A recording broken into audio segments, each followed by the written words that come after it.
Hello दोस्तों, UPSC 9 में आपका स्वागत है। बात करने वाले मॉडर्न हिस्ट्री के पीवाईक्यूज। दोस्तों यहाँ से क्वेश्चन आपके एग्जाम में, ये मॉडर्न के पीवाईक्यूज हैं। यहाँ से आपके एग्जाम में 100% क्वेश्चंस आने वाले हैं। ये जो क्रोनोलॉजी है ना, एक भी यहाँ से मिस नहीं होगी, मेरा दावा है, जो मॉडर्न की आने वाली है दोस्तों। तो प्लीज सबसे रिक्वेस्ट चाहिए कि बार बार मल्टीपल टाइम्स इसको रिविजन कीजिए, देखते रहिए। जहां पे भी आपने थ्योरी पढ़ लिया तो अब पीवाईक्यूज को दोस्तों रिवाइज कर लो, रिवाइज कर लो, रिवाइज कर लो। ठीक है, अब ये है आपका चैप्टर आगे से।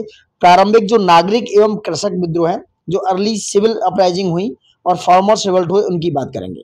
ठीक है, चलिए रिक्वेस्ट सबसे वही है, लाइक शेयर सब्सक्राइब जो आप कर भी रहे हैं थोड़ा सा ज्यादा कीजिए, रिक्वेस्ट चाहिए, उसके लिए धन्यवाद और बहुत बहुत धन्यवाद। चलिए, thank you for liking and sharing. Share तो वैसे कर नहीं रहे, मुझे लग रहा है कमेंट भी नहीं कर रहे हैं, फीडबैक तो दे दिया करो वाइस मेरे प्यारे भाइयों, इतना तो बनता है, इतना तो हक मांग सकते हैं आपसे। चलिए आते हैं क्वेश्चन पे।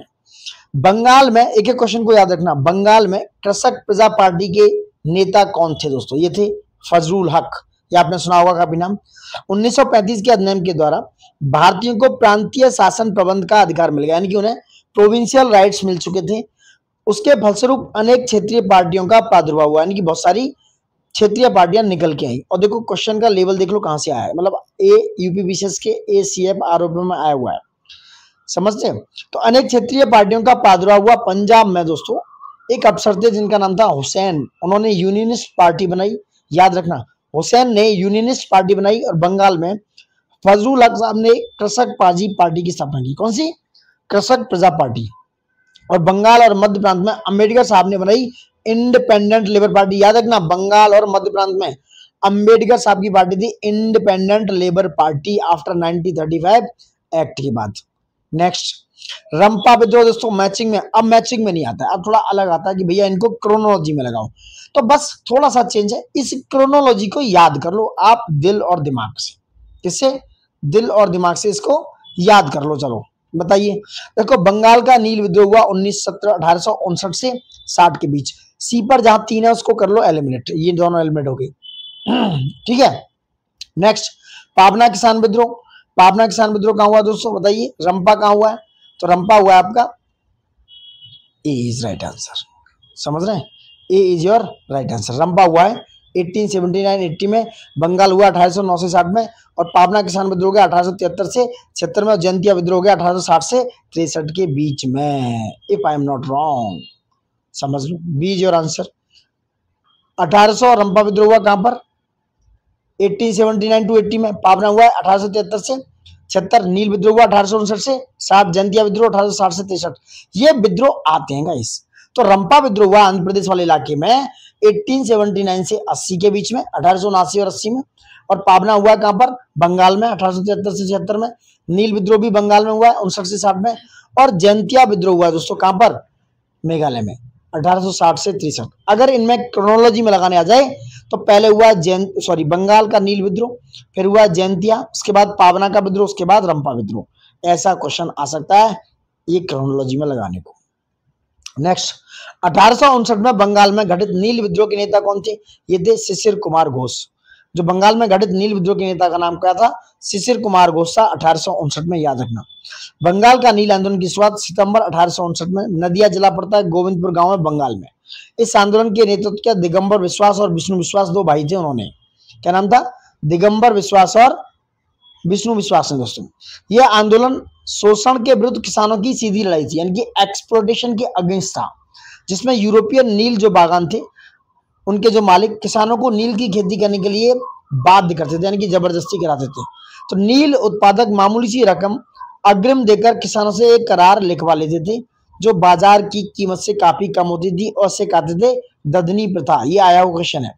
नील बागान मालिकों के अत्याचार का खुलासा किया दीनबंधु मित्र ने अपने नाटक में, जिसका नाम है नील दर्पण में। किसका? ये दीनबंधु साहब का। हिंदू पैट्रियट के संपादक हरिश्चंद्र मुखर्जी ने इस विद्रोह को अपना समर्थन दिया था। कौन सा? याद रखना। और शिशिर कुमार घोष हरिश्चंद्र मुखर्जी के साथ निलय गोरों के अत्याचारों के विरुद्ध आंदोलन में शामिल हुए थे। शिशिर कुमार घोष हरिश्चंद्र मुखर्जी के साथ इन्होंने किसानों के पक्ष में वातावरण बनाने में सहयोग किया, जिसके परिणाम स्वरूप एक जांच कमीशन की नियुक्ति की गई थी। एक्सप्लेनेशन देख लो भैया, यहां से बाहर क्वेश्चन नहीं जाएगा। शिशिर कुमार घोष इस आंदोलन के क्या थे? नेता का नाम इंगित करते हैं। समझ रहे हैं आप? हरिश्चंद्र मुखर्जी भी अगर आता है तो क्वेश्चन में। नेक्स्ट आ जाओ, क्वेश्चन पढ़ लो पहले। निम्नलिखित में से किसने नदिया जिले के गोविंदपुर ग्राम में नील आंदोलन प्रारंभ किया? नदिया जिला है, गोविंदपुर है, बंगाल का है। भैया बात हो रही थी अभी दिगंबर विश्वास और विष्णु विश्वास की। नेक्स्ट नेक्स्ट बहुत इंपोर्टेंट, 1924 का बंगाल का तारकेश्वर आंदोलन कौन सा है?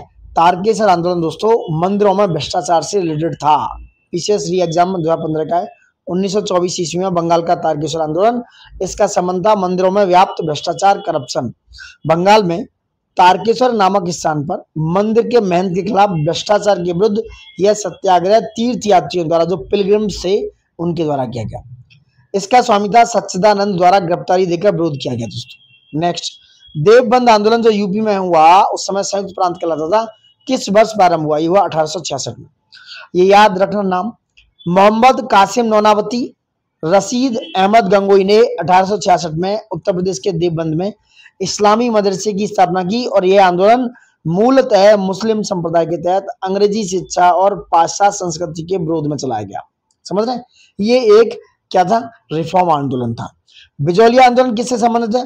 बिजौलिया आंदोलन दोस्तों राजस्थान से। किससे? राजस्थान से दोस्तों। सी इज योर आंसर।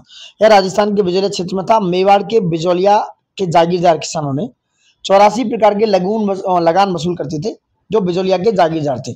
इसके अतिरिक्त किसानों को अपनी लड़की के विवाह पर 5 रुपए इन्हें देने पड़ते थे। समझ रहे हैं आप? अपनी लड़की के विवाह पर 1913 ईस्वी में सारे बिजौलिया क्षेत्र के किसानों ने लगान नहीं अदा किया और ना ही भूमि पर खेती की।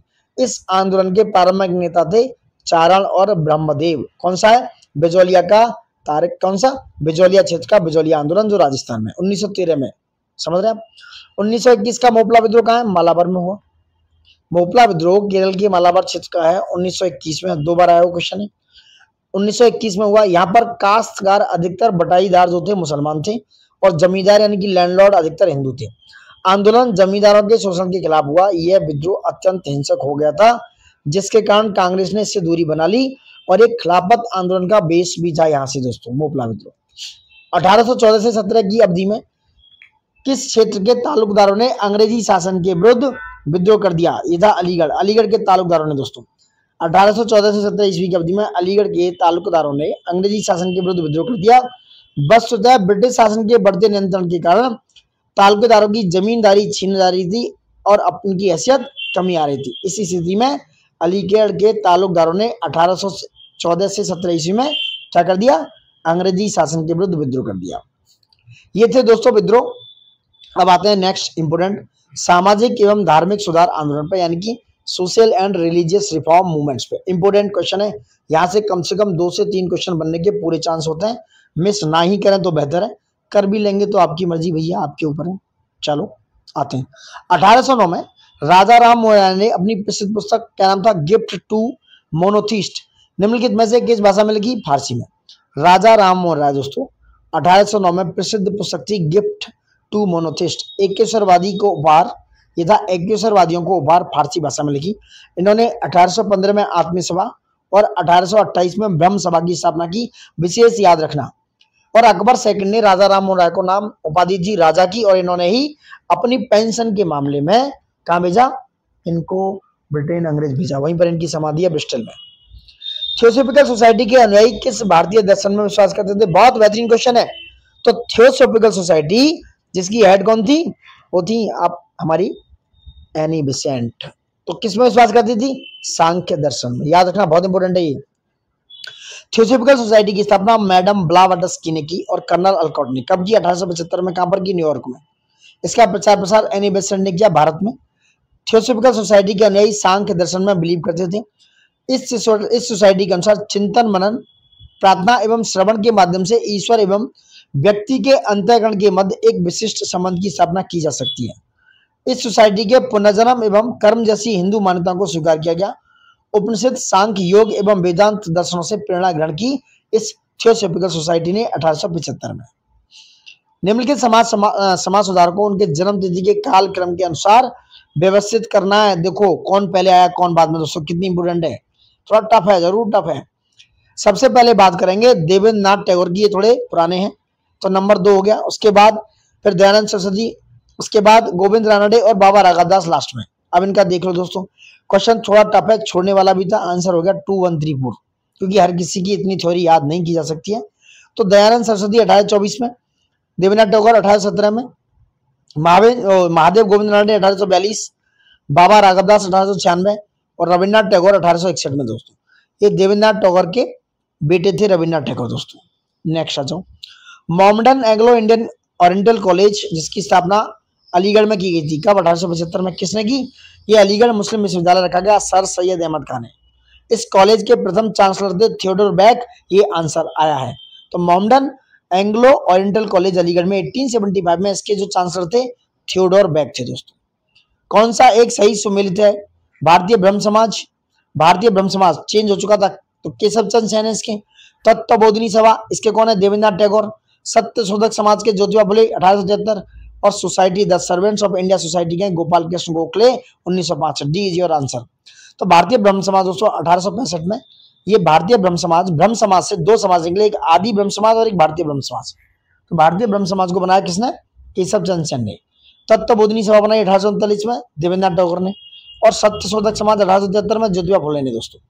इन्होंने गुलामगिरी भी लिखी ज्योतिबा फुले ने, और किसके? कास्ट के अगेंस्ट में इन्होंने खिलाफत की। आरएसएस राष्ट्र स्वयं सेवक संघ नागपुर में कब? 27 सितंबर 1925 को विजयदशमी के दिन केशव बलराम हेडगेवर ने नागपुर में इसकी स्थापना की। हिंदू अनुशासन के माध्यम से चरित्र प्रशिक्षण प्रदान करना, हिंदू राष्ट्र बनाने हेतु हिंदू समुदाय को एकजुट करना आरएसएस का काम था। नेक्स्ट आ जाओ, सर सैयद अहमद खान के बारे में कौन सा सत्य है? उनका जन्म 1817 में दिल्ली में हुआ। उन्होंने कुरान पर टीका लिखी और विज्ञान को बढ़ावा दिया। दोनों ही बात सही लग रही है मुझे, तो दोनों ही सही है। समझ रहे हैं आप भैया? अहमद खान का जन्म 17 अक्टूबर 1817 में हुआ। दिल्ली के एक प्रतिष्ठित सैयद परिवार में हुआ दोस्तों। उन्होंने भारतीय समाज, विशेषकर भारतीय मुस्लिम समुदायों के लिए मॉडर्न एजुकेशन की आवश्यकता को महसूस किया। बहुत पहले समझ गए थे कि भैया पाश्चात्य शिक्षा ही मुसलमानों के भविष्य को संभाल सकती है। कुरान पर टीका लिखी, रूढ़ियों को तोड़ने के लिए विज्ञान को बढ़ावा दिया, ये सब देख सकते हो। कलकत्ता में एशियाटिक सोसाइटी की स्थापना 1784 में विलियम जोन्स ने, किसने की? विलियम जोन्स ने। मुझे कमेंट बॉक्स में बताइए एशियाटिक सोसाइटी 1784 के समय दोस्तों वॉइस रॉय नहीं, गवर्नर जनरल कौन था? तो यह एशियाटिक सोसाइटी की स्थापना 15 जनवरी 1784 को विलियम जोन्स ने की। इसका उद्देश्य प्राच्य अध्ययन को बढ़ावा देना। मार्च 1984 में संसद में एक अधिनियम द्वारा इसे राष्ट्र महत्व का संस्थान घोषित किया गया था, एशियाटिक सोसाइटी को। एशियाटिक सोसाइटी 1784 कौन था बताइए उस समय? कॉर्नवालिस तो नहीं थे? 93 के आसपास। नेक्स्ट बात करेंगे, देखो मैं बता देता हूं कौन थे। अब भैया हेस्टिंग्स थे, वॉरेन हेस्टिंग्स 73 से 85 रहे, ये समझ गए। मैं इसलिए बता रहा हूं आपको ज्यादा मेहनत ना करनी पड़े, हम ही कर लेते हैं आपके लिए मेहनत। मोहम्मद कासिम नानोवती का नाम जुड़ा है देवबंद आंदोलन से 1866 में 67 में। कहां पर देवबंद आंदोलन हुआ दोस्तों? कौन कौन? मोहम्मद कासिम नानोवती, राशिद अहमद गंगोई। कहां पर? सहारनपुर देवबंद में। मुस्लिम संप्रदाय के धार्मिक नेता तैयार करने, अंग्रेजी शिक्षा और पश्चिमी संस्कृति पर पाबंद लगाना। इन्होंने अपनी संस्कृति को बेस्ट माना और इस आंदोलन चलाया। एक तरीके से ये किसके अगेंस्ट थे? ये 1875 में जिन्होंने इंडियन एशियाटिक सोसाइटी, नहीं ये एंग्लो इंडियन के अगेंस्ट थे। क्या नाम था उनका? सर सैयद अहमद खान। नेक्स्ट, भारत में यंग बंगाल आंदोलन के प्रारंभिक निम्नलिखित में से किसने किया? ये किया हेनरी लुइस विवियन डेरिजियो। कब किया? 1828 में। हेनरी लुइस विवियन डेरिजियो द्वारा किए गए इस आंदोलन में मुख्य मुद्दे थे प्रेस की स्वतंत्रता। जो यंग बंगाल आंदोलन था, पूछ सकते हैं क्या क्या मुद्दे थे? तो मुद्दे थे प्रेस की स्वतंत्रता, जमींदारों के अत्याचारों से रैयतों की सुरक्षा यानी कि किसानों की सुरक्षा, सरकारी उच्च सेवाओं में भारतीयों को रोजगार आदि, ये मुद्दे थे इसमें यंग बंगाल आंदोलन में 1828 में। Got it? तो भैया बात समझ लो, यंग बंगाल आंदोलन 1828 में हेनरी लुइस विवियन डेरिजियो, समझ गए।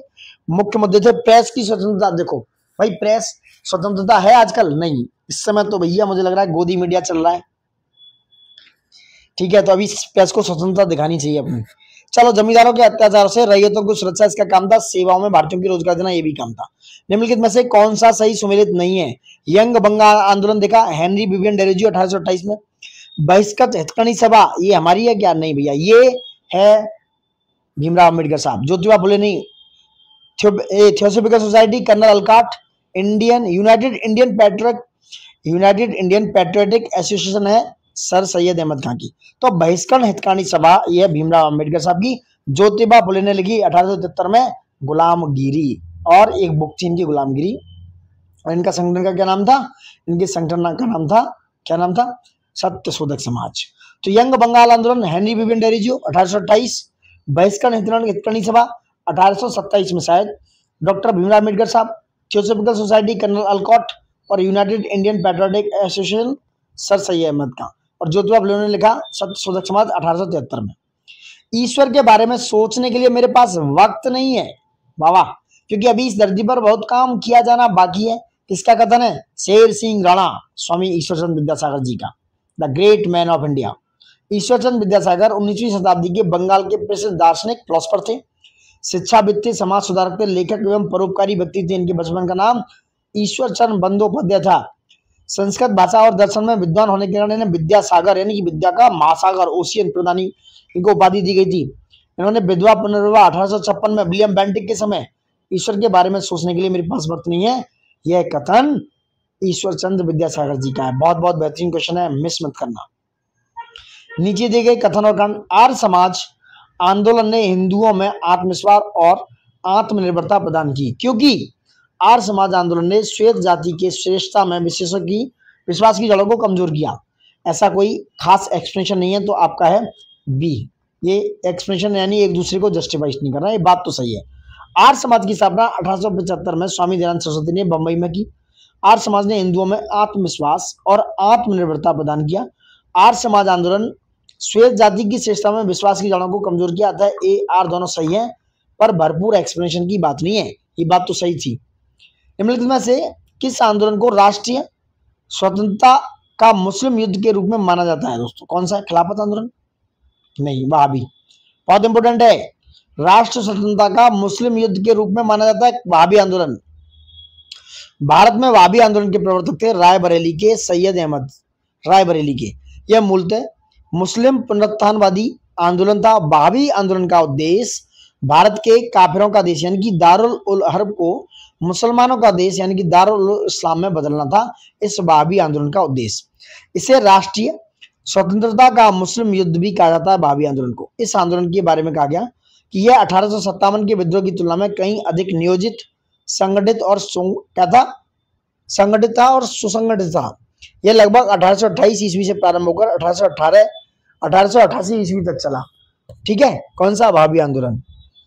इंग्लैंड में राजा राम मोहन राय की मृत्यु किस वर्ष हुई? देखो मैंने बताया था पहले 1833 में, याद रखना डेट। इंग्लैंड में राजा राम मोहन राय की मृत्यु हुई 1833 ईस्वी में। नेक्स्ट बात करेंगे, आर्य समाज की स्थापना दोस्तों 1875 में हुई। अल हिलाल को मौलाना अबुल कलाम आजाद ने प्रकाशित किया। लाला लाजपत राय द पीपल समाचार से संबंध नहीं थे। कलकत्ता के प्रसिद्ध प्रेसिडेंसी कॉलेज पूर्व हिंदी कॉलेज की स्थापना राजा राम मोहन राय ने की थी दोस्तों। कह रहे हैं कौन सा सही नहीं है? देखो तीसरा वाला सही नहीं है, बाकी सही है। 1 2 4 इज और आंसर। लाला लाजपत राय ने लाहौर से एक उर्दू दैनिक निकाला, इसका नाम था वंदे मातरम, और एक अंग्रेजी साप्ताहिक था द पीपल। तो ये द पीपल अंग्रेजी साप्ताहिक है जो लाला लाजपत राय से संबंधित था। तो लाला लाजपत राय से द उर्दू दैनिक था एक, इसका नाम था वंदे मातरम, और एक अंग्रेजी साप्ताहिक था द पीपल, दोनों ही इससे संबंधित थे। इससे पूर्व यह संयुक्त राज्य अमेरिका में यंग इंडिया का प्रकाशन कर चुके थे। यूएसए में कौन? लाला लाजपत राय। अतः क्या है? दोनों चीजें सही है, यानी कि 1 2 4 आंसर सही है। आर्य समाज 1875 में, अल हिलाल मौलाना अबुल कलाम आजाद, और कलकत्ता के प्रसिद्ध प्रेसिडेंसी कॉलेज पूर्व हिंदी कॉलेज का स्थापना राजा राम मोहन राय ने की थी। याद रखना, कलकत्ता का राजा राम मोहन राय। नेक्स्ट समझो, 1888 ईस्वी में सर सैयद अहमद खान ने यूनाइटेड इंडियन पैट्रियोटिक एसोसिएशन की स्थापना की। कब? 1828 में। वे इंडियन नेशनल कांग्रेस के प्रभाव को प्रतिकार करना चाहते थे। दोनों सही है, ए और आर सही है। 1888 में सर सैयद अहमद खान ने और बनारस के राजा शिव प्रसाद सिंह ने की थी। किसकी? यूनाइटेड इंडियन पैट्रियोटिक एसोसिएशन एक राजनीतिक संगठन था, पॉलिटिकल ऑर्गेनाइजेशन थी। इसका मुख्य उद्देश्य था कि भारतीय राष्ट्र कांग्रेस के विरोध में मुस्लिम समुदाय और ब्रिटिश राष्ट्र के बीच घनिष्ठ संबंध विकसित करना था। ये अपनी ही मटर बुझा रहे थे। कौन? दोनों, ईश्वरचंद विद्यासागर, क्या नाम है, सर सैयद अहमद खान और राजा शिव प्रसाद। राजा राम मोहन राय दोस्तों, यह कहा कि हिंदू धर्म की शुद्धतम रूप उपनिषदों में निहित है। ये किसने कहा था? राजा राम मोहन राय ने। केशव चंद्र सेन ने यह कहा कि ब्रह्मवाद को विश्व धर्म बनाना चाहिए, ब्रह्मवाद को।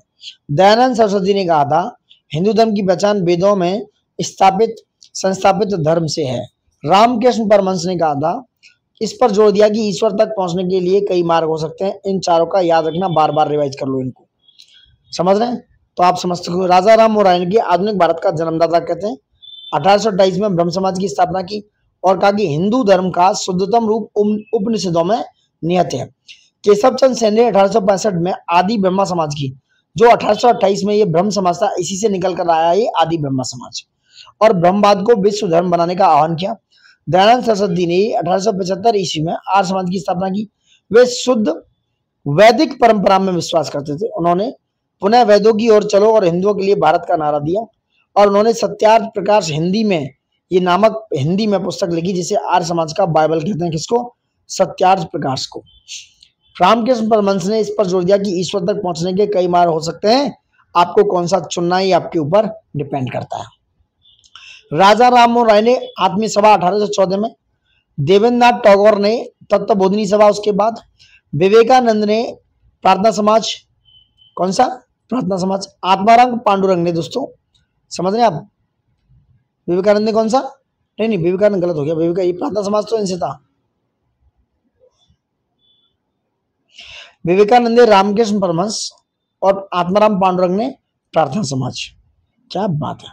राजा राम मोहन राय ने आत्मीय सभा 1814-15 में, देवेंद्रनाथ टैगोर ने तत्वबोधिनी सभा 1839। डेट्स याद रखना भैया।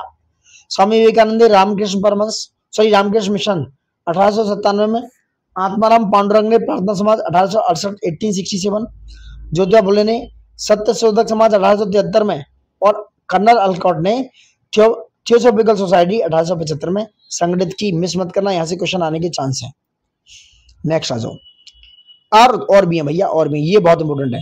देवेंद्रनाथ टैगोर ने आदि ब्रह्मा समाज 1865 में, केशव चंद्र सेन ने भारतीय ब्रह्म समाज 1865 में, क्योंकि ब्रह्म समाज दो धारों में बटा, आदि ब्रह्मा समाज, आदि को ले लिया इन्होंने देवेंद्रनाथ ने, और भारतीय ब्रह्मा समाज को ले लिया केशव चंद्र सेन ने 1865 में। आनंद मोहन बोस ने बनाया क्या? साधारण ब्रह्म समाज 1878 में, और लाला हंसराज ने आर्य समाज बनाया 1875 में। गोपाल कृष्ण गोखले ने भारत सेवक समाज बनाया 1905 में, जिसे बोलते हैं क्या? Indian civil societies. और महादेव गोविंद रानडे ने बनाई पूना सार्वजनिक सभा 1870 में। एक डेट्स याद रखना, don't miss it please guys. अब आ जाओ। केशव चंद्र सेन ने दोस्तों क्या बनाया? केशव चंद्र सेन ने बनाई साधारण ब्रह्मा समाज। सही है। केशव चंद्र सेन ने बनाई साधारण ब्रह्मा समाज। कब बनाई? 1865 में। लाला हंसराज ने बनाई दोस्तों कौन सा? आर्य समाज 1875 में। गोपाल कृष्ण गोखले ने बनाई भारत सेवक संघ 1905 में। महादेव गोविंद रानडे ने बनाया पूना सार्वजनिक सभा 1870 में। तो भैया मैच हो गया 2, 3, 4, 1। मुझे भी याद हो गया। नहीं, आपको याद करना इसलिए याद हो गया। चलो नेक्स्ट आ जाओ, क्वेश्चन नंबर 21 पे। आदि ब्रह्मा समाज कब बना? ब्रह्म समाज 1828 में से निकल के 1865 में बन गया आदि ब्रह्मा कौन सा? आदि ब्रह्मा समाज। इसको बनाया देवेंद्रनाथ टैगोर ने। भारतीय ब्रह्मा समाज ये बनाया केशव चंद्र सेन ने 1865 में। थियोसॉफिकल सोसाइटी बनाई कर्नल अलकॉट ने 1875 में, और सत्यशोधक समाज बना ज्योतिबा फुले ने 1873 में। आंसर लगा दो भाई, 2, 4, 3, 1 is your answer. Don't miss in exams. आदि ब्रह्मा समाज 1865 में किसने बनाया? देवेंद्रनाथ टैगोर। भारतीय ब्रह्मा समाज किसने बनाया? 1865 में केशव चंद्र सेन। साधारण ब्रह्मा समाज आनंद मोहन बोस ने कब बनाया?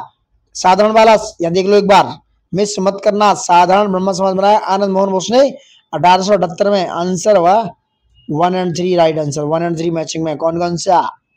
1 और 3 ये वाला गलत है। भारतीय ब्रह्मा समाज किसने बनाया? केशव चंद्र सेन ने। तो दूसरा रॉन्ग, तो 1 और 3 मैचिंग में। मैचिंग खेलना है भैया। प्लीज दोस्तों लाइक शेयर सब्सक्राइब जरूर करना, क्योंकि बहुत जरूरी चीजें होने वाली हैं।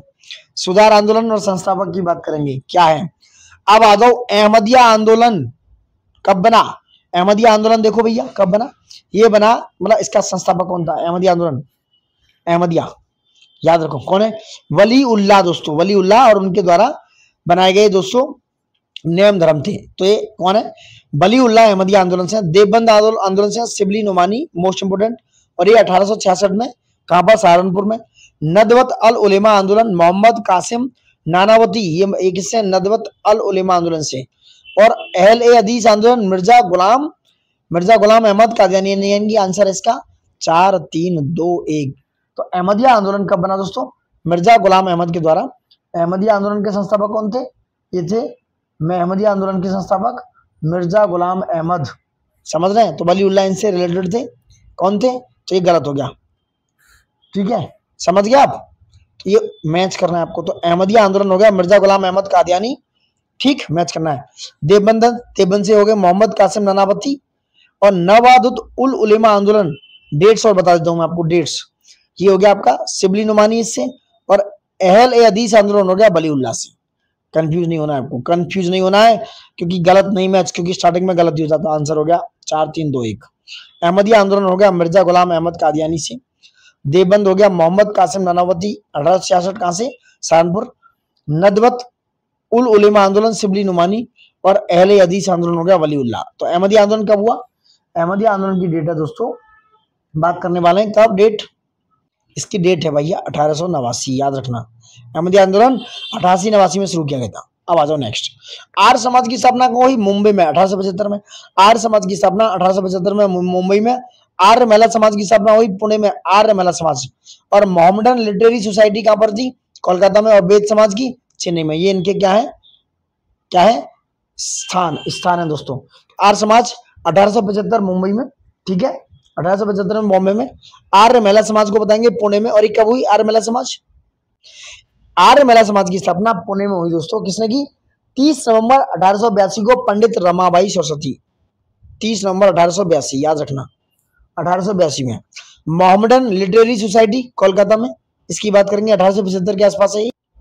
तो मोहम्मडन लिटरेरी सोसाइटी की स्थापना हुई 1863 में नवाब अब्दुल लतीफ के द्वारा। अब बात करेंगे वेद समाज की दोस्तों। वेद समाज कब हुई? वेद समाज की स्थापना हुई मद्रास में 1864 में। किसके द्वारा? श्रीधरलू नायडू के श्रीधरलू नायडू के द्वारा वेद समाज 1864। समझ रहे हैं? सारा हो गया मैचअप हो गया मैचअप। अब आ जाओ नेक्स्ट। बैराम जी मालाबारी किससे रिलेटेड है? देखो, बैराम जी मालाबारी बाल विवाह से रिलेटेड है। कर्नल सलीमन ठगी से। ईश्वर चंद्र विद्यासागर 1856 विधवा पुनर्विवाह। राजा राम मोहन राय हुई राजा नामुरा, ये सती प्रथा से पूरा है दोस्तों। तो बैराम जी मालाबारी ने बाल विवाह के विरोध में आंदोलन चलाया। उन्हीं के प्रयास से वर्ष 1891 में सम्मति आयु अधिनियम, एज ऑफ कंसेंट एक्ट आया दोस्तों, जिसमें 12 वर्ष से कम आयु की कन्याओं का विवाह पर प्रतिबंध लगा दिया गया। और 1891 में 1891 में कर्नल सलीमन ने ठगी प्रथा का अंत किया। ईश्वर चंद्र विद्यासागर ने विधवा पुनर्विवाह समर्थक के 1856 में। कौन था इसमें? विलियम बेंटिक, उस समय कौन था? Governor general. विधवा पुनर्विवाह। राजा राम मोहन राय के प्रयास से 1829 में 17 धारा में सती प्रथा पर प्रतिबंध लगा दिया गया, राजा राम मोहन राय के समय। समझ रहे हैं? नेक्स्ट बात करेंगे। बाल गंगाधर तिलक किससे रिलेटेड थे? ये थे बाल विवाह से। ये भी बाल विवाह के विरोधी थे, बाल गंगाधर तिलक। कर्नल सलीमन ठगी। ईश्वर चंद्र विद्यासागर विधवा पुनर्विवाह। राजा राम मोहन राय सती। राजा राम मोहन राय सती। राजा राम मोहन राय सती सती सती, ठगी से नहीं, वो सलीमन थी। पढ़ लेना एक बार, मैंने ऊपर एक्सप्लेन किया हुआ है। नेक्स्ट आ जाओ। नेक्स्ट क्या है? निम्नलिखित संगठनों में से किसने शुद्धि आंदोलन चलाया? शुद्धि आंदोलन का कौन समर्थन था? आर्य समाज, जिसकी स्थापना 1875 में बंबई में हुई। आर्य समाज की स्थापना। ये परिवर्तित हिंदुओं को धर्म में वापसी चाहते थे, शुद्धि आंदोलन की व्यवस्था करना चाहते थे। उन्होंने कहा वेदों की ओर चलो, वेदों की ओर लौटो, इनका नारा था दयानंद सरस्वती जी का। दयानंद सरस्वती जी को भारत का मार्टिन लूथर कहा जाता है। इन्होंने हिंदी में सत्यार्थ प्रकाश नामक पुस्तक लिखी। आर्य समाज का नारा था भारत भारतीयों के लिए है और बेवकूफों के लिए नहीं। वेदों के पुनरुत्थान का श्रेय दिया किसने? स्वामी दयानंद सरस्वती। स्वामी दयानंद सरस्वती। भारत का Martin Luther king, Swami Dayanand Saraswati. Arya Samaj, देख रहे क्वेश्चन लेवल 1875। सत्यार्थ प्रकाश की रचना है हिंदी में दयानंद सरस्वती। निम्नलिखित में से सामाजिक धार्मिक आंदोलन के भारत भारतीयों के लिए नारा है आर्य समाज 1875। क्वेश्चन देखो कितने ही क्वेश्चन आ रहे हैं। आर्य समाज बंबई में 1875। आर्य समाज के संस्थापक दयानंद सरस्वती 1875। विधवा पुनर्विवाह अधिनियम, इनमें से कौन सा गवर्नर जनरल के काल में हुआ था? अभी बात हुई थी लॉर्ड कैनिंग। बेंटिंग जा चुका था 56 में, कैनिंग आ गया था, उसके काल में हुई। तो लॉर्ड कैनिंग के शासनकाल में 1856 से 62 तक। ऊपर शायद मैंने बेंटिंग बताया जो गलत है, तो 62 तक याद रखना, ठीक है। तो कैनिंग आ गया था, लॉर्ड कैनिंग 56 से 62 में। उसके समय में हुआ 1856 में विधवा पुनर्विवाह अधिनियम, लॉर्ड कैनिंग, मिस मत करना। विधवा पुनर्विवाह की परिस्थिति में सुधार लाने के लिए ईश्वर विद्यासागर ने प्रयत्न किया। 1855 में विद्यासागर ने ब्रिटिश सरकार से विधवा पुनर्विवाह पर कानून बनाने का अनुरोध किया। 1856 ईस्वी में विधवा पुनर्विवाह अधिनियम द्वारा विधवा विवाह को वैध करार देते हुए उनसे पैदा होने वाले बच्चों को वैध माना गया। विधवाओं के कल्याण से जुड़े अन्य नेता थे, पश्चिम भारत में थे विष्णु शास्त्री चिपलुंकर और कर्वे, डी के कर्वे। दोस्तों 1896 में धौंधो केशव कर्वे ने पूना में 1896 ने 1896 में पूना में धौंधो केशव कर्वे यानी कि डी के कर्वे ने विधवा आश्रम की स्थापना की। समझ रहे हैं आप, उन्होंने एक पंडित ब्राह्मण स्त्री से विवाह किया था डी के कर्वे ने। विधवा विवाह अधिनियम द्वारा विधवा विवाह की वैधानिक अनुमति कब मिली? 56 में। उस समय कौन था गवर्नर जनरल? बेंटिंग जा चुका था, और मैंने ऊपर बताया, देख लो फिर से रिकॉल, कैनिंग आ चुका था। निम्नलिखित में से ईश्वर चंद्र विद्यासागर ने क्या किया? विधवा 1856 में। और कौन था? कैनिंग था, कनिंग। किसने प्रश्न किया? किसने प्रश्नों का फल था कि विधवा विदो हिंदू रीमैरिज एक्ट, ईश्वर चंद्र विद्यासागर 1856 में। ब्रह्म समाज की स्थापना किसने की दोस्तों? ये थी राजा राम मोहन राय ने। राजा राम मोहन राय। कब की? 1828। राजा राम मोहन राय ने की। दयानंद सरस्वती ने 1875 में बंबई में आर्य समाज की स्थापना की।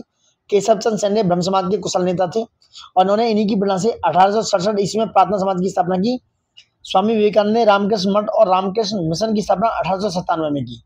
1894 में ये शिकागो में एक सम्मेलन दिया किसने? विवेकानंद जी ने, और उनकी स्थापना की। अपने गुरु स्वामी रामकृष्ण परमहंस के विचारों को प्रचार किया। राजा राम मोहन राय को भारतीय जागृति का जनक, राष्ट्रवाद का पैगंबर, समझ रहे हैं आप।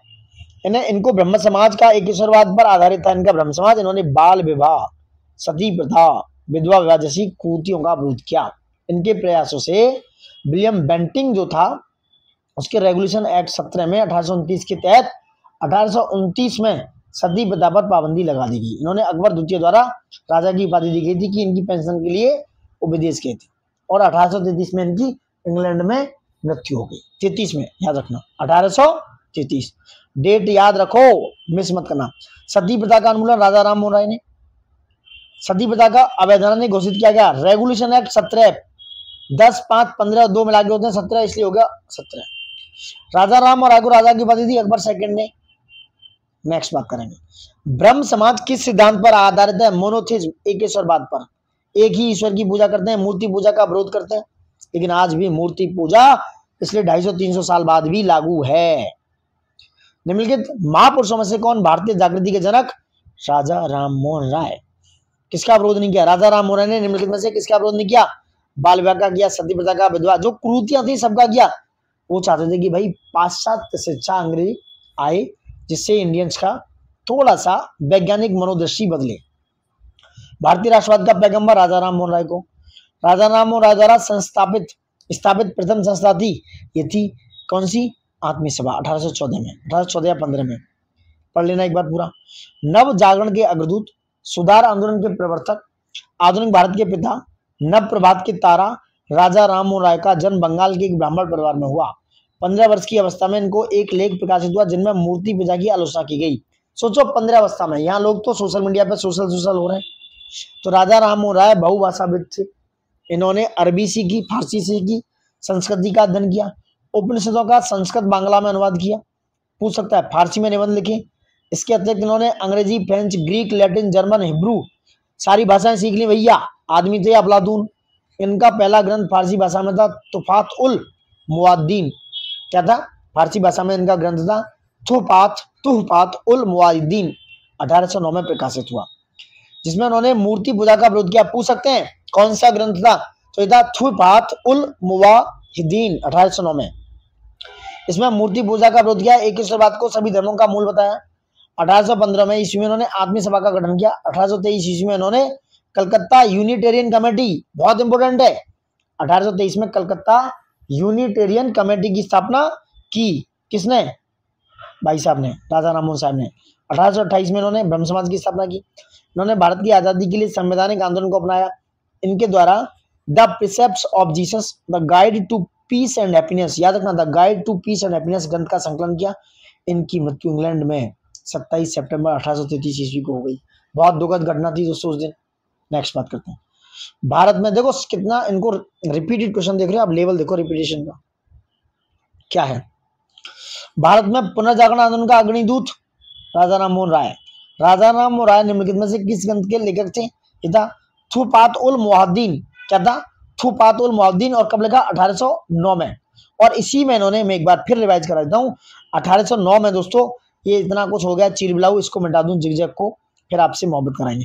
तो 1809 में दोस्तों इन्होंने लिखा थुपात उल मुहाद्दीन। 1809 में मूर्ति पूजा का विरोध किया। इस पत्र ने, इस ग्रंथ ने एकेश्वरवाद को सभी धर्मों का मूल बताया, इस थुपात उल मुहाद्दीन ने। समझ रहे हैं आप?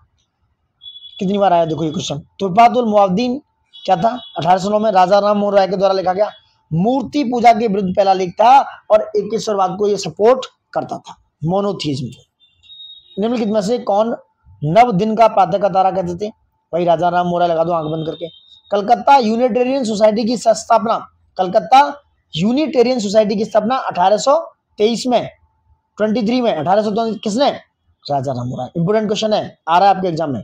कलकत्ता यूनिटेरियन, देखो फिर से दिखा दूं, 1823 में उन्होंने कलकत्ता यूनिटेरियन कमेटी की स्थापना की, तो 1823। निम्नलिखित कथनों में कौन राजा राम मोहन राय के विषय में असत्य है, गलत है? उन्होंने उपनिषदों को अनुवाद संस्कृत बांग्ला में किया, सही है। उन्होंने फारसी में ईश्वर परक निबंध भी लिखा, ठीक है। भारत की आजादी प्राप्ति के लिए उन्होंने संवैधानिक आंदोलन को तरीके रूप में समर्थन किया। उनका दाह संस्कार कलकत्ता में नहीं, 1833, 27 सितंबर 1833 को इंग्लैंड में उनकी मृत्यु हो गई। देखो डेट भी देख लो। और उनका था the guide to peace and happiness ग्रंथ भी जिनका था, द प्रिसेप्ट ऑफ जीसस भी था फारसी में। देखो फिर आ गया the precepts of Jesus the guide to peace and happiness नामक शीर्षक पुस्तक की निम्नलिखित में किसने लिखा? ये लिखा दोस्तों राजा राम मोहन राय ने, फारसी में थे ये। सती विरोधी आंदोलन में राजा राम मोहन राय के विरुद्ध बंगाल में रूढ़िवादियों का नेतृत्व किसने किया? यानी कि सती विरोधी आंदोलन में राजा राम मोहन राय के विरुद्ध इन्होंने एक अलग राधाकांत देव, इन्होंने राधाकांत देव ने, ये बंगाल में इन्होंने इनके विरुद्ध में राजा राम मोहन राय, राधाकांत देव, इनके विरुद्ध में रूढ़िवादियों का नेतृत्व राधाकांत देव ने किया। इन्होंने राजा राम मोहन राय के विरुद्ध अपना अभियान चलाया। सती प्रथा के विरुद्ध इन्होंने कानून बनाने से रोक सके। राधाकांत देव सती प्रथा के समर्थक थे, खतरनाक रूढ़िवादी, कंजर्वेटिव, रेडिकल राधाकांत देव।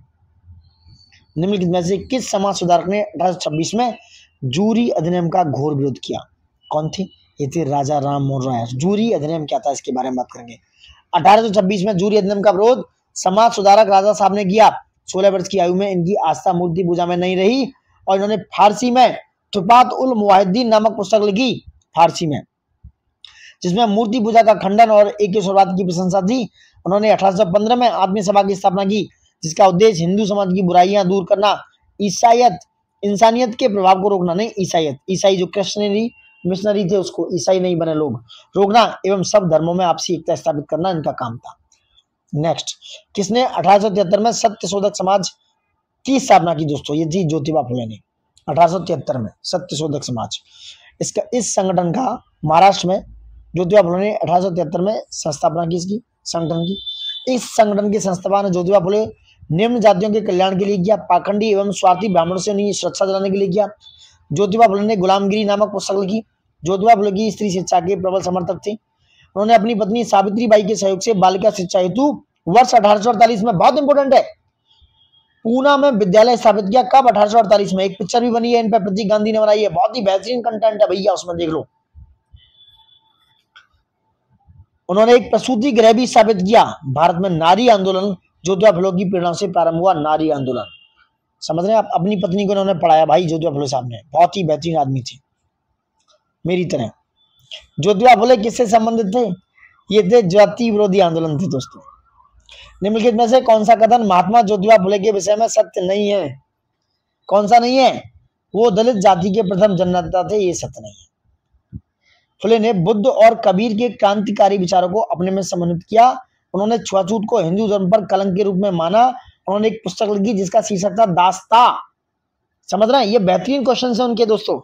दलित जाति के प्रथम जननेता नहीं थे, ऐसा नहीं था, उनसे पहले भी और चीजें चल रही थी, ठीक है। 1826 वगैरह में और भी लोग महाराष्ट्र में काम कर रहे थे, ठीक है। नेक्स्ट बात करेंगे, सत्य शोधक समाज आंदोलन चलाया किसने? ज्योतिबा राव फुले साहब ने 1873 में। उनकी दो बुकें हैं, कौन कौन सी? गुलामगिरी और दास्ता। दास्ता भी याद रखना गाइस, और गुलामगिरी। निम्नलिखित में से कौन सा महात्मा ज्योतिबा फुले के विषय में सही नहीं है? महात्मा, उन्होंने अपने में बुद्ध और कबीर के क्रांतिकारी विचारों को समझ किया, बहुत सही है। बुद्ध और कबीर के सहयोगी थे, मतलब सहयोगी नहीं होता, इनके विचारों को अपनाया। छुआछूत को उन्होंने हिंदू धर्म पर कलंक माना। उन्होंने दास्ता शीर्षक एक पुस्तक लिखी। रिपीटेड क्वेश्चन है, उन्होंने पूना सार्वजनिक सभा की स्थापना की? नहीं, पूना सार्वजनिक सभा की स्थापना 1870 में एमजी रानडे ने की दोस्तों, तो डी वाले को कर लो गलत। 1873 में ज्योतिबा साहब ने सत्यशोधक सभा बनाई, इसका उद्देश्य था समाज के कमजोर वर्ग को सामाजिक न्याय मिले। ज्योतिबा फुले के प्रकाशन में धर्म तृतीय रतन पुराणों का भंडाफोड़, ये धर्म तृतीय रतन मतलब इसका मतलब था पुराणों का भंडाफोड़, इशारा एक चेतावनी थी। शिवाजी की जीवनी इन्होंने लिखी। गुलामगिरी इत्यादि पुस्तकें याद रखना, इनकी पुस्तक जितनी हमने एक्सप्लेन की उतनी कहीं नहीं मिलेंगे आपको। धर्म तृतीय रतन पुराणों का भंडाफोड़, इशारा एक चेतावनी, शिवाजी की जीवनी और गुलामगिरी इनकी पुस्तकें थी। और दास्ता जो मैंने ऊपर बताई है। निम्नलिखित में से किसने एशियाटिक सोसाइटी ऑफ बंगाल की स्थापना की? William Jones, sir William Jones ने 1784 में। अब मुझे एक बार बता दो, 1784 में कौन गवर्नर जनरल था? 84 और 93 कौन वाले तो नहीं था? नहीं, शायद उस समय 1784 में कौन हो सकते हैं बताइए? 1784 में, तो 1784 में दोस्तों वॉरेन देने वाला हेस्टिंग्स, वॉरेन हेस्टिंग्स कब से कब तक? 1773 से 85 तक थे। और 1773 में इन्होंने ही जो डुअल सिस्टम था वो खत्म किया था वॉरेन हेस्टिंग्स ने। और ये भारत के पहले बंगाल के गवर्नर जनरल भी थे 1773 के एक्ट के द्वारा। उसके बाद 1784 में पिट्स इंडिया एक्ट आया। तो एशियाटिक सोसाइटी की स्थापना बंगाल में हुई। कब हुई? 1784 में विलियम जोन्स ने की। इस संस्था के माध्यम से भारत की प्राचीन संस्कृति, सभ्यता तथा साहित्य को उजागर करना काफी सहायता मिली। इसकी स्थापना में तत्कालीन गवर्नर जनरल वॉरेन हेस्टिंग्स 72-85 तक देख लो, महत्वपूर्ण भूमिका। डुअल सिस्टम खत्म करने वाला वॉरेन हेस्टिंग्स भी था, खतरनाक थे अंग्रेज। निम्नलिखित में से कौन एक 19वीं सदी के पूर्वार्ध में उभरे यंग बंगाल आंदोलन के पीछे प्रेरणा थे? ये थे हेनरी विवियन डेरोजियो दोस्तों। 19वीं सदी के तीसरे और चौथे दशक में बंगाल के बुद्धिजीवियों में एक रेडिकल या उग्रवादी प्रवृत्ति का जन्म हुआ। यह प्रवृत्ति राजा राम मोहन राय के विचारों से भी ज्यादा आधुनिक एवं क्रांतिकारी थी। इस आंदोलन को यंग बंगाल आंदोलन के नाम से जाना जाता है। इस आंदोलन के प्रेरणा स्रोत थे हेनरी विवियन डेरोजियो। 1809 से 31 तक सिर्फ 22 साल की उम्र में इनकी मृत्यु हो गई। बहुत ही टैलेंटेड आदमी थी। 1826 ईस्वी से 31 तक हिंदू कॉलेज के प्राध्यापक रहे और 31 में इनकी मृत्यु हो गई दोस्तों। यंग बंगाल आंदोलन का प्रमुख नेता कौन था? Henry Vivian Derozio. दलित वर्गों का संघ स्थापित किया गया था। दलित वर्गों का संघ डॉक्टर भीमराव अंबेडकर साहब ने। एक अस्पृश्य जाति माहर से संबंधित थे। 1920 ईस्वी में the all India depress class federation, याद रखना बहुत इंपोर्टेंट है, the all India depress class federation 1920 में किसने? डॉक्टर अंबेडकर साहब ने।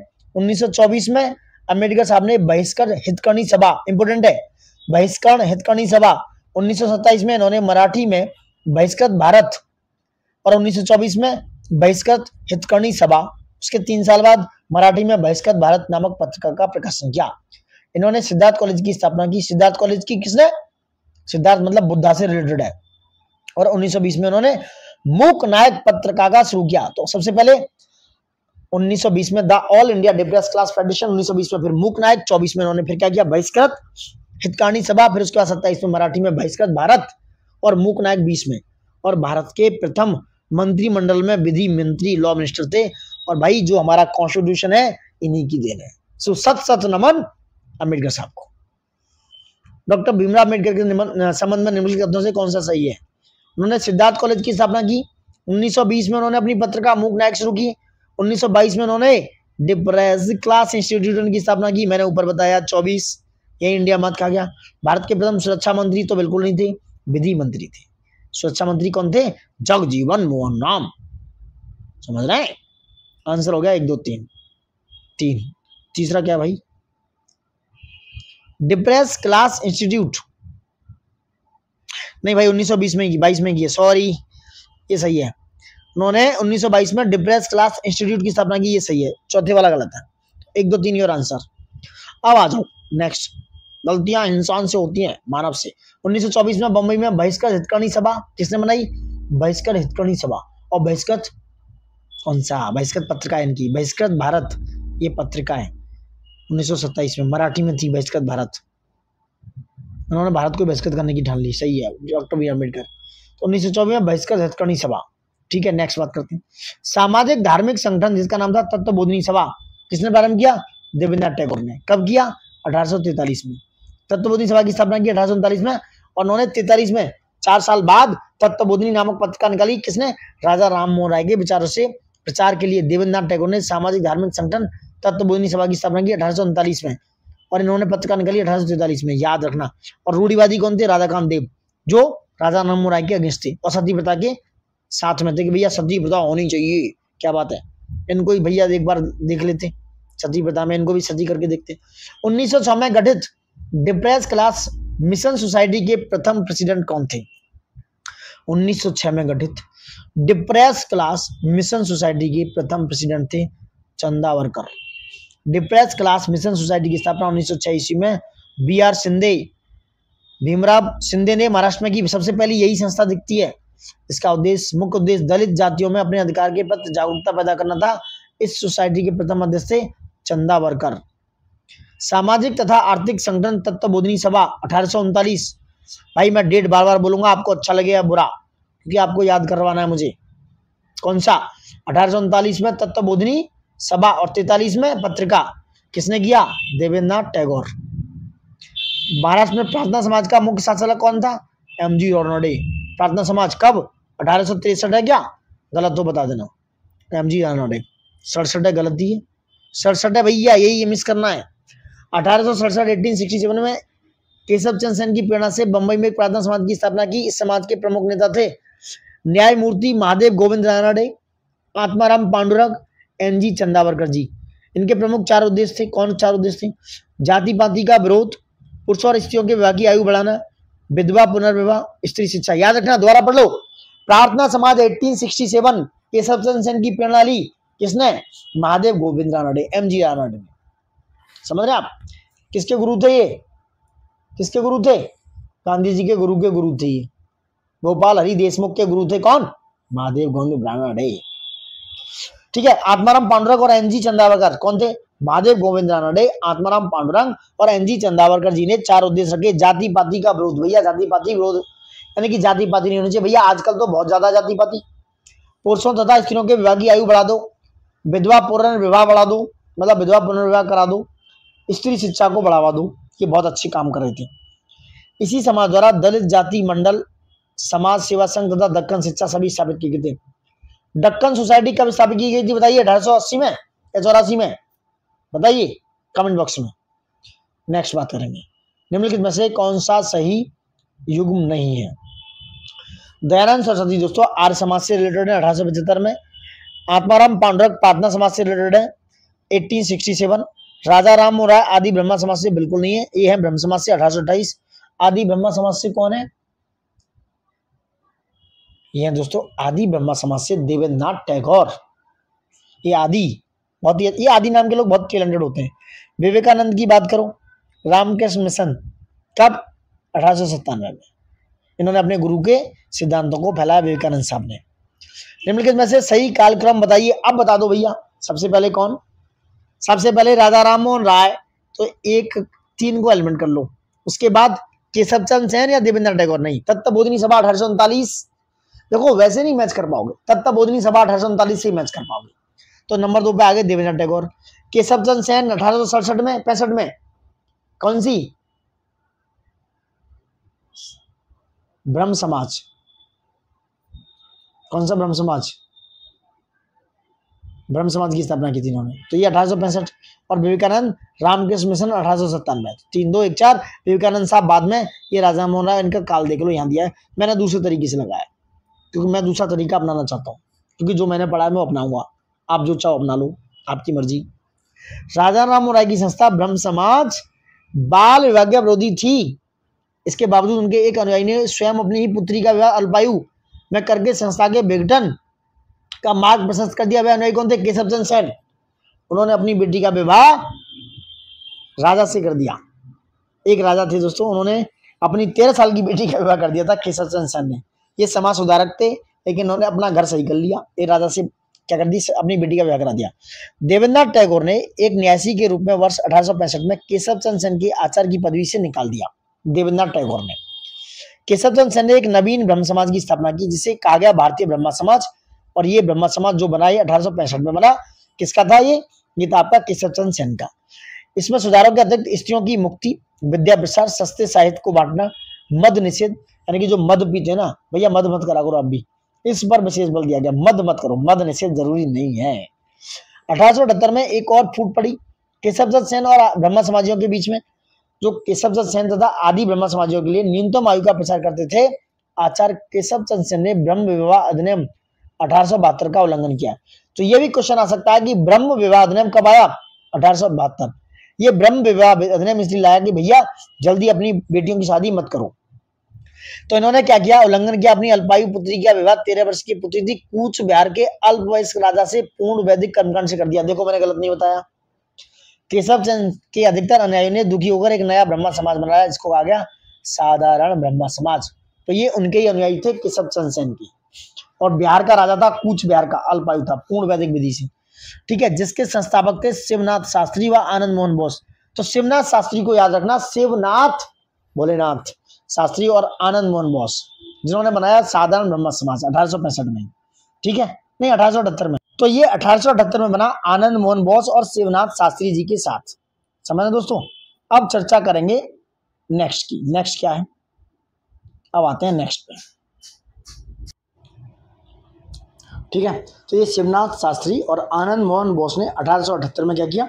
एक नया समाज बनाया, इसको कहते हैं साधारण ब्रह्म समाज, ये वाला।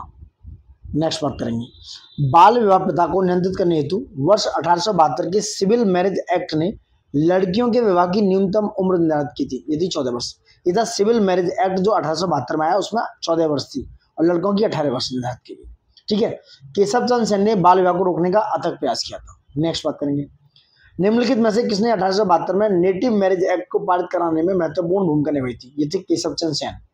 1872 का नेटिव मैरिज एक्ट को पारित कराने में केशव चंद्र सेन की महत्वपूर्ण भूमिका रही। नेटिव मैरिज एक्ट किस वर्ष पारित किया गया था? 1872 में। सिविल मैरिज एक्ट या नेटिव मैरिज एक्ट 1872 में पारित किया गया। इस अधिनियम के द्वारा लड़कियों के विवाह की न्यूनतम आयु 14 वर्ष दोस्तों और लड़कों के 18 वर्ष निर्धारित की गई। इस अधिनियम के द्वारा बहुपत्नी प्रथा को भी समाप्त कर दिया गया। नेक्स्ट बात करेंगे। महाराष्ट्र में प्रार्थना समाज किसके नेतृत्व में स्थापित हुआ? केशव चंद्र सेन, ठीक है। प्रार्थना समाज, महाराष्ट्र में प्रार्थना समाज की स्थापना 1867 में ब्रह्म समाज के प्रभाव से हुई। प्रार्थना समाज की स्थापना केशव चंद्र सेन की प्रेरणा से एम.जी. रानडे और आत्माराम पांडुरंग ने की 1867 में, 1867 में, याद रखना, नोट इट। नेक्स्ट बात करते हैं। भारतीय ब्रह्म समाज की स्थापना किसने की? केशव चंद्र सेन ने। कब की दोस्तों बताइए? भारतीय ब्रह्म समाज 1865 में अलग हो गया था। नेक्स्ट, 19वीं शताब्दी के दौरान होने वाले वहाबी आंदोलन का मुख्य केंद्र था, ये था पटना। बहुत इंपोर्टेंट आंदोलन है। वहाबी आंदोलन 1828 से 90 तक चला। 1828 से पटना में मूलतः मुस्लिम सुधारवादी रिफॉर्मिस्ट आंदोलन था। इसके संस्थापक अब्दुल वहाब थे। भारत में इस आंदोलन को सैयद अहमद बराबरी ने लोकप्रिय बनाया। भारत में इसमें इसका प्रमुख केंद्र पटना था। इसके बारे में कहा जाता है कि 1857 के विद्रोह की तुलना में कहीं अधिक नियोजित, संगठित और सुसंगठित इस आंदोलन के अन्य प्रमुख नेताओं में विलायत अली, याद रखना, ये वहाबी आंदोलन के नेता विलायत अली, इनायत अली, मौलवी कासिम अब्दुल्ला आदि शामिल थे। ऐसा ही डिक्टो क्वेश्चन एग्जाम में आया है। नेक्स्ट, निम्नलिखित में से कौन सी घटना को मुसलमानों के स्वतंत्रता युद्ध की संज्ञा दी गई? ये वहाबी आंदोलन था। कब से कब तक हुआ? फिर से एक बार, 1828 से 90, याद रखना, 28 से 90 वहाबी आंदोलन के संबंध में कौन सा कथन सही नहीं है? इसके प्रवर्तक सैयद अहमद साहब नहीं थे। इसका प्रारंभ धार्मिक आंदोलन के रूप में हुआ था।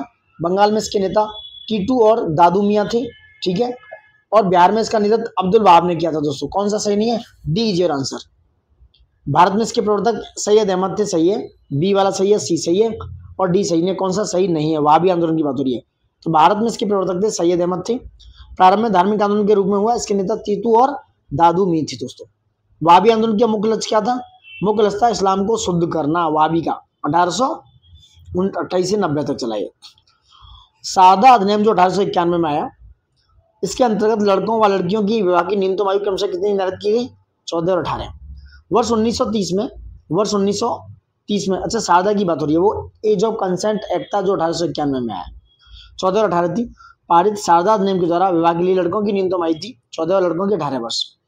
1929 ईस्वी के सादा एक्ट का प्रमुख प्रावधान क्या था?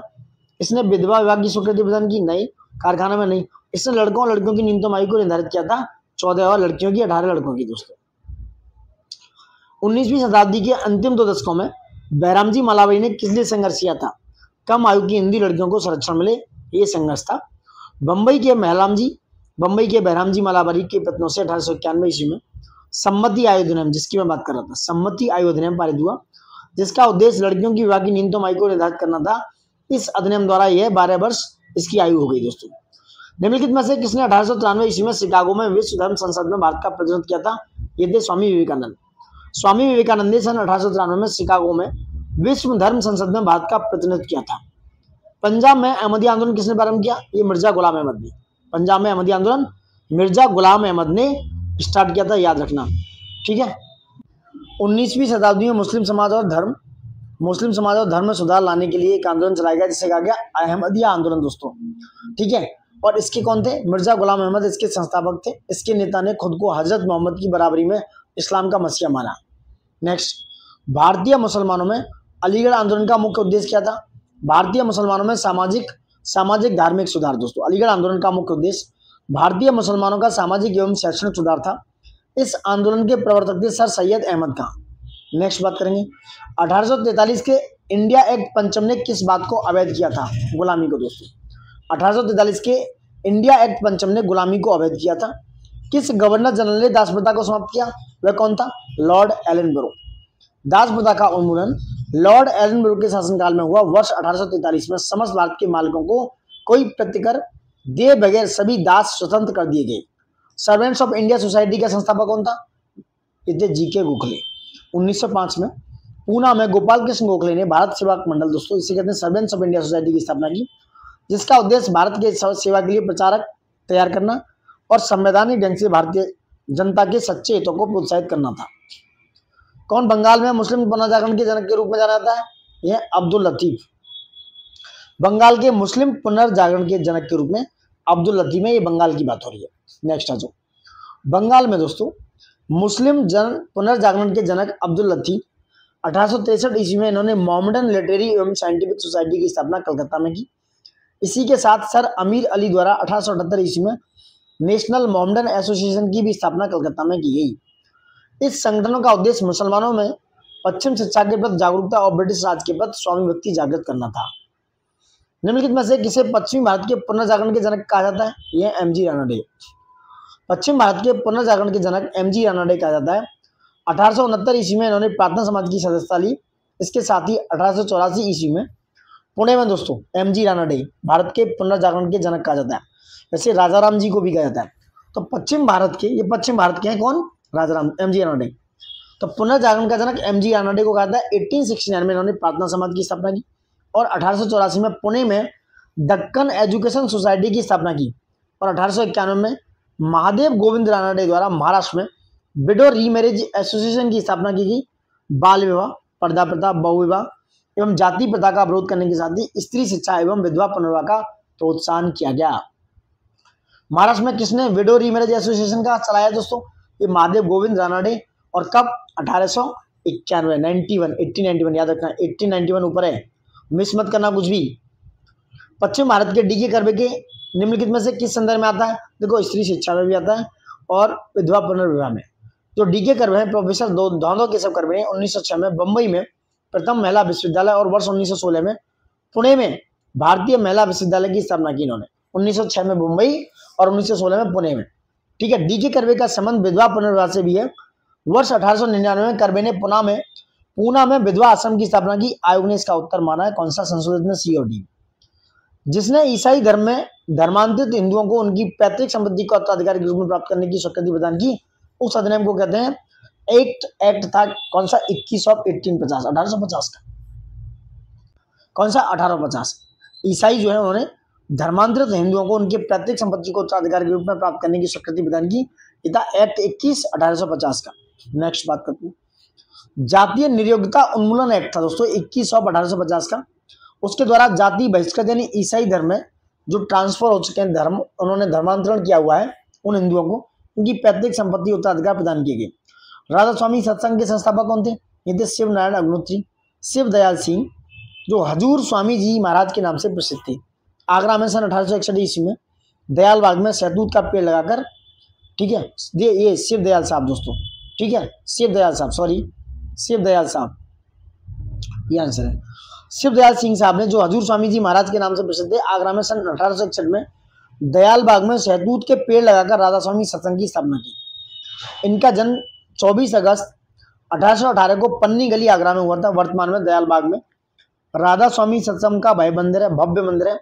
शिव नारायण अग्निहोत्री ने 1887 में लाहौर में देव समाज, याद रखना, देव समाज की स्थापना लाहौर में हुई और 1887 में, और ये 1861 में, ठीक है। इन्होंने मदिरा एवं मांस सेवन की तीव्र निंदा की। स्वामी श्रद्धानंद ने 1902 में हरिद्वार के निकट कांगड़ी में गुरुकुल विश्वविद्यालय की नींव रखी। याद रखना, स्वामी श्रद्धानंद जी ने 1902 में हरिद्वार के निकट कांगड़ी में गुरुकुल विश्वविद्यालय की नींव रखी। आगरा स्थित दयालबाग संबंधित है राधा स्वामी पथ से दोस्तों, और कब? 1861 में दयालबाग में दोस्तों। महाराष्ट्र में विधवा पुनर्विवाह हेतु अभियान का नेतृत्व किसने किया? तो ये थे विष्णु परशुराम पंडित ने। महाराष्ट्र में विधवा पुनर्विवाह हेतु अभियान का नेतृत्व किया विष्णु परशुराम पंडित। महाराष्ट्र में विधवा पुनर्विवाह हेतु प्रथम अभियान का नेतृत्व विष्णु परशुराम पंडित ने किया। इन्होंने वर्ष 1850 में विडो रीमैरिज सोसाइटी की स्थापना की और साथ में विधवा पुनर्विवाह आंदोलन को चलाया। वह बंगाली नेता कौन थे जिसने सामाजिक धार्मिक सुधारों का विरोध किया और रूढ़िवादियों का समर्थन किया? राधाकांत देव। राधाकांत देव हिंदू संस्कृति के संरक्षक एवं विचारक थे। 1830 में उन्होंने धर्मसभा, याद रखना, कब? 1830 में धर्मसभा नामक संस्था की स्थापना की, जिसके माध्यम से सामाजिक धार्मिक सुधारों का विरोध किया गया तथा रूढ़िवादी का समर्थन किया गया। इस सभा ने सती प्रथा के समर्थन में अपना विचार रखा। राधाकांत देव ने शब्द कल्पद्रुम नामक संस्कृति के आधुनिक महाशब्दकोश की रचना की। तो ये क्वेश्चन आ जाए कि शब्द कल्पद्रुम किसने, इस शब्दकोश की रचना किसने की? राधाकांत देव ने। महाराष्ट्र के किस समाज सुधारक को लोक हितवादी कहा जाता है? यह Gopal Hari Deshmukh. D is your answer. Maharashtra के समाज सुधारक जिनका नाम है गोपाल हरि देशमुख को लोक हितवादी कहते हैं दोस्तों, ठीक है। गोपाल कृष्ण गोखले न्यायाधीश रानाडे के शिष्य थे। किसके? गोपाल कृष्ण गोखले न्यायाधीश रानाडे, एमजी रानाडे के शिष्य थे, और गोपाल कृष्ण गोखले के चेले थे महात्मा गांधी जी, यानी कि उनके गुरु थे गोपाल कृष्ण गोखले। रानाडे जी को अपने आध्यात्मिक और राजनीतिक गुरु मानते थे रानाडे को। 1905 में गोखले ने सर्वेंट्स ऑफ इंडिया सोसाइटी की स्थापना की, जिसका उद्देश्य था देशभक्त तैयार करना। सर्वेंट्स ऑफ इंडिया सोसाइटी, ठीक है। उनकी मृत्यु पर तिलक ने उन्हें भारत का हीरा, महाराष्ट्र का रत्न और देश सेवकों का राजा बताया था। किसने? तिलक ने। किसको? सर्वेंट ऑफ इंडिया सोसाइटी की स्थापना करने वाले 1905 में गोपाल कृष्ण हरि देशमुख को दोस्तों। एमजी रानाडे को महाराष्ट्र का सुकरात, एमजी रानाडे को क्या कहते हैं? महाराष्ट्र का सुकरात तथा आधुनिक ऋषि की संज्ञा दी गई। याद रखना, गोपाल कृष्ण हरि देशमुख को भारत का हीरा, महाराष्ट्र का रत्न और देश सेवकों का राजा, और एमजी रानाडे को महाराष्ट्र का सुकरात और आधुनिक ऋषि कहा गया। रानाडे ने 1870 में पूना सार्वजनिक सभा की स्थापना की, जिसका उद्देश्य जनता में राजनीतिक चेतना को जागृत करना और महाराष्ट्र में समाज सुधार करना आदि था, क्योंकि वो महाराष्ट्र में समाज सुधार करना चाहते थे। नेक्स्ट, रहनुमाई मज दयासन समाज किससे जुड़ा है? पारसियों से। ये पारसियों की व्यवस्था थी। रहनुमाई मज दयासन सभा पारसी सुधार आंदोलन से जुड़ा था। इस आंदोलन की स्थापना 1851 में नौरोजी फरदोंजी, जो दादा भाई नौरोजी तथा एसएस बंगाली ने की। नौरोजी फरदोंजी, दादा भाई नौरोजी, एसएस बंगाली ने की। इस संस्था का प्रमुख उद्देश्य धार्मिक क्षेत्र में विद्यमान रूढ़िवादिता को समाप्त करना था, नारी शिक्षा को प्रोत्साहित करना, पर्दा प्रथा, बाल विवाह इसका विरोध करना। रहनुमाई मज दयासन सभा ने रस्त गोप्तार यानी कि सत्यवादी नामक पत्रिका का प्रकाशन किया था। समझ गया आप? नेक्स्ट, रहनुमाई मज दयासन सभा की स्थापना 1851 में पारसियों के सामाजिक धार्मिक सुधारों को सूत्रबद्ध करने के लिए हुई थी। इसके संस्थापक की सूची में किसका नाम नहीं है? शिबली नोमानी। ये किससे हैं? देवबंद। तो नौरोजी फरदोंजी, एसएस बंगाली और दादाभाई नौरोजी सब है। शिबली नोमानी देवबंद से रिलेटेड है। नेक्स्ट बात करेंगे, निम्नलिखित में से कौन सा बंगाली नाटक बहुविवाह प्रथा के विरुद्ध निर्देशित था? कुलीन कुल सर्वस। याद रखना, कौन सा बंगाली नाटक? कुलीन कुल सर्वस बहुविवाह प्रथा के विरुद्ध निर्देशित था। विधवा विवाह के समान बहुविवाह के संबंध में ईश्वरचंद्र विद्यासागर ने महत्वपूर्ण कार्य किया। कुलीनों के ऐतिहासिक विकास का विवरण देते हुए उन्होंने यह सिद्ध करने का प्रयत्न किया कि कुलीनों में बहुविवाह का प्रथा शास्त्र सम्मत नहीं है। ठीक है, बंगाल में दोस्तों कुलीन विवाह की प्रथा से पुत्री के परिवार का शोषण किया जाता था तथा अबोध बालिकाओं को बहुधा अपने पति को देखने का अवसर नहीं प्राप्त होता था। समाज की इस मान्यता को खंडित करने के लिए बंगाली नाटककारों ने महती भूमिका निभाई और जन जागरूक के लिए कुलीन कुल सर्वस, ये बंगाल में था, एक नाटक था, इसका बहु विवाह प्रथा के विरुद्ध लिखा गया। निम्नलिखित में से किस संगठन की स्थापना एन.एम. जोशी ने की? भारतीय राष्ट्रीय ट्रेड यूनियन या अखिल भारत, हाँ अखिल भारतीय ट्रेड यूनियन कांग्रेस, समझ रहे हैं। 20वीं शताब्दी में 1920 ईस्वी में अखिल भारतीय ट्रेड यूनियन की कांग्रेस की स्थापना नारायण मल्हार जोशी ने 20वीं सदी के प्रमुख श्रमिक नेता थे, लेबर नेता थे, जो श्रमिक मजदूरों के नेता थे, Akhil Bharatiya trade union congress की स्थापना की। इसके पहले अध्यक्ष थे लाला लाजपत राय, याद रखना। Akhil Bharatiya trade union congress की स्थापना 1920 में, इसके पहले अध्यक्ष थे लाला लाजपत राय और उपाध्यक्ष थे जोसेफ बपेटिस्टा, क्या जोसेफ बपेटिस्टा, तथा महामंत्री थे Diwan Chamanlal. All India trade union congress की स्थापना का मूल कारण 1919 ईस्वी में अंतरराष्ट्रीय श्रम संगठन की स्थापना की। किसकी? ILO, क्या इंटरनेशनल लेबर ऑर्गेनाइजेशन, कहां पर? जेनेवा, स्विट्जरलैंड में, 1919। एन.एम. Joshi Akhil Bharatiya trade union Congress 1920, miss मत करना। भारतवर्ष में नारी आंदोलन का सूत्रपात मुख्य किसकी प्रेरणा से हुआ? रमाबाई रानडे। रमाबाई रानडे महाराष्ट्र की महान महिला सामाजिक कार्यकर्ती और समाज सुधारक थी। इन्होंने भारतवर्ष में नारी आंदोलन का सूत्रपात किया। 1883 ईस्वी में उन्होंने ईसाई धर्म अपना लिया और जीवन भर महिलाओं की शिक्षा तथा उनके उत्थान के लिए कार्य किया। 1889 ईस्वी में उन्होंने विधवाओं तथा अन्य महिलाओं की शिक्षा के लिए शारदा सदन की स्थापना की। बेसहारा महिलाओं को आश्रय देने हेतु मुक्ति सदन तथा पतित महिलाओं के लिए एक उद्गार गृह कृपा सदन की भी स्थापना की इन्होंने। दोस्तों समझ रहे हैं? तो नारी आंदोलन की कौन थी? ये थी रमाबाई रानडे, महाराष्ट्र की महान महिला समाजक। 1883 में उन्होंने ईसाई धर्म अपना लिया दोस्तों और जीवन में महिलाओं की शिक्षा तथा उत्थान के लिए कार्य किया। 89 में उन्होंने विधवाओं तथा अन्य महिलाओं के लिए शारदा सदन की स्थापना की। तो 1889 में मेन पॉइंट मेरा यहाँ था, 1889 में शारदा सदन की स्थापना बेसहारा महिलाओं को आश्रय देने के लिए किसने की? रमाबाई रानडे, महाराष्ट्र में 1889। निम्नलिखित मुस्लिम नेताओं ने किसने स्वयं को मसीह दाऊद यानी होने वाला मसीह दाऊद एवं भगवान कृष्ण को अवतार होने का दावा किया? गुलाम अहमद कदाइनी, याद रखना। अहमदिया आंदोलन को कादियानी आंदोलन भी कहा जाता है। इसके प्रवर्तक थे मिर्जा गुलाम अहमद, उनको गुलाम अहमद कादियानी भी कहा जाता। इन्होंने अपने आप को होने वाला मसीहा एवं कृष्ण का अवतार कहा। महाराष्ट्र में आर्य महिला समाज की स्थापना किसने की? पंडित रमाबाई। आर्य समाज की स्थापना 1875 में दयानंद सरस्वती ने और महाराष्ट्र में आर्य महिला समाज जो है पंडित रमाबाई ने स्थापित किया। एनी बेसेंट का संबंध थियोसॉफिकल सोसाइटी से है, जिसकी स्थापना 1875 में ब्लावत्स्की एवं कर्नल अल्कॉट के द्वारा न्यूयॉर्क में की गई। इनका अंतर्राष्ट्रीय मुख्यालय मद्रास के अड्यार में था। समझ गया आप? तो कहाँ हुई? महाराष्ट्र में आर्य महिला समाज पंडित रमाबाई ने स्थापित किया था। J.E.D. बैथून गहरे ढंग से जुड़े हुए थे किससे? स्त्री शिक्षा से। J.E.D. बैथून, इन्होंने एक बैथून स्कूल की भी स्थापना की थी दोस्तों। क्या J.E.D. बैथून गहरे ढंग से स्त्री शिक्षा से जुड़े थे। स्त्री शिक्षा के संदर्भ में वास्तविक कार्य इन्होंने किया। ये शिक्षा परिषद के अध्यक्ष थे। इन्होंने 1849 ईस्वी में कलकत्ता में कन्या विद्यालय स्थापित किया। कब? 1849 में। J.E.D. बैथून ने 1849 में। निम्नलिखित में से कौन प्रार्थना समाज से संबंधित नहीं था? यह देवेंद्रनाथ टैगोर प्रार्थना समाज से थे दोस्तों। आत्माराम पांडुरंग, M.G. रानडे, R.G. भंडारकर, याद रखना फिर से, R.G. भंडारकर, M.G. रानडे, आत्माराम पांडुरंग। प्रार्थना समाज की स्थापना 1867 में महाराष्ट्र में केशव चंद्र सेन की प्रेरणा से हुई। इसके प्रमुख संस्थापक थे डॉक्टर आत्माराम पांडुरंग, महादेव गोविंद रानडे। रानडे को उल्लेख पश्चिमी भारत में पश्चिमी भारत की बात हो रही है, वैसे राजाराम जी थे। सांस्कृतिक पुनर्जागरण के अग्रदूत के रूप में किया जाता है। R.G. भंडारकर उसके प्रमुख सहयोगी थे। उपासना यानी कि प्रार्थना तथा सामाजिक सुधार इस समाज के दो मुख्य अंग थे।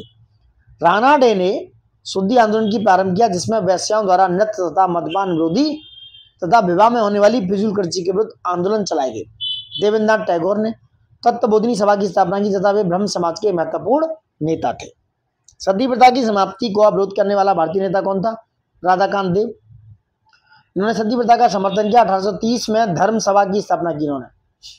राम मोहन राय ने सती प्रथा का विरोध किया था। 1828 में उन्होंने ब्रह्म सभा की स्थापना की और देवेंद्रनाथ टैगोर ने तत्वबोधिनी सभा की स्थापना की, ऊपर भी हमने बताया हुआ आपके लिए। 1858 ईस्वी के उपरांत समाज सुधार के बाद भारत सरकार का क्या नीति थी? इससे अलग रहने की। उन्होंने भैया 1858 के बाद समाज सुधार के पद भारत सरकार की नीति इससे अलग रहने की थी। कुछ समाज सुधार अधिनियमों को भारतीय रूढ़िवादियों ने विरोध किया। महारानी ने अपनी उद्घोषणा में कहा कि अब लोगों के धार्मिक मामलों में क्राउन हस्तक्षेप नहीं करेगा। किसने कहा था कि यदि भगवान अस्पृश्यता को सहन करते हैं तो मैं उन्हें कभी भगवान नहीं मानूंगा। बाल गंगाधर तिलक, भाई बहुत जरूरी है।